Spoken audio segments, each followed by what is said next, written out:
Warning: chemistry is extremely dangerous. It involves the use of highly corrosive chemicals, strong oxidizers, and noxious gases. Please do not attempt to recreate without the proper background, knowledge of all chemicals involved, and safety precautions. Sodium borate decahydrate, more commonly known as borax, is a white powder that has had historical uses as a deodorant and laundry detergent, but more recently as an ingredient when making slime.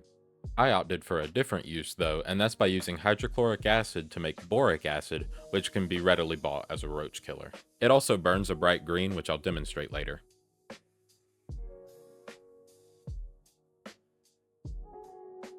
To a 1 liter beaker containing 100 grams of borax, I added about 400 milliliters of water and turned on both the heating and the stirring.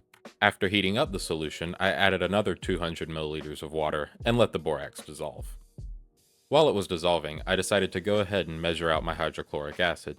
Usually hydrochloric acid isn't yellow like this, but mine was really old. This is the original bottle I got it out of. This bottle was found in a barn and looks like it did 2 tours in Vietnam. As you can see, the bottle's really corroded and looks more like it's been taking acid rather than holding it. It was originally full of 31%, but I later tested it and it seems to have degraded down to 25%, which is still plenty for most uses I have. While I was measuring the acid, the solution cleared up as much as it was really going to on its own. At this point, I slowly poured in the hydrochloric acid, which immediately began to react with the borax and cleared the solution the rest of the way. I let the solution stir and heat for a while before I took it off the hot plate and let it cool. Once it was cool enough to carry, I put it in my fridge overnight to let the crystals crash out. When I came back the next day, I found all of my boric acid crystals had fallen out of solution and were on the bottom of the beaker. They ended up as these fluffy crystals that even though they weren't floating around, they still stacked in a really pretty way and made perfect crystal structures. I really have to be careful with how much white powder chemistry I'm doing before YouTube starts recommending rehab centers.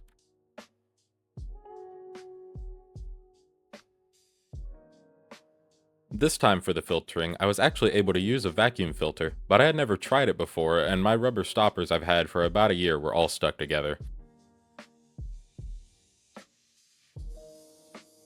Turns out though, I separated the wrong size, and the smaller ones were way harder, so it took a lot longer than it should have. After what seemed like an eternity, I was able to get it separated and set up the funnel. This was a lot faster than a gravity filter would have been, so I didn't get impatient and puncture the paper this time. I made sure to wash the boric acid with cold water, which would dissolve any remaining borax or any byproducts that were made, such as sodium chloride. After it was filtered, I laid it out on a coffee filter and paper towel to absorb any water and let it air dry overnight. When I came back, it was still kind of wet, so I had to bring back the hair dryer. Once it was dry, I weighed it into a beaker and it came out to 49.7 grams, which accounts for that 0.15 I didn't get rid of off the scale at the start.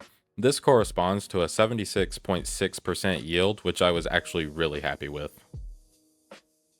Since both are just white powders, let me show you that a reaction actually occurred. Boron burns green, but the sodium in borax overpowers it and makes it a mostly orange flame. Once converted to boric acid with the sodium removed, it burns a really pretty green.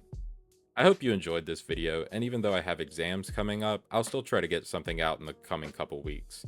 But once winter break starts, I should be able to get a lot more done. Thank you for watching, and I hope you enjoy the flame test.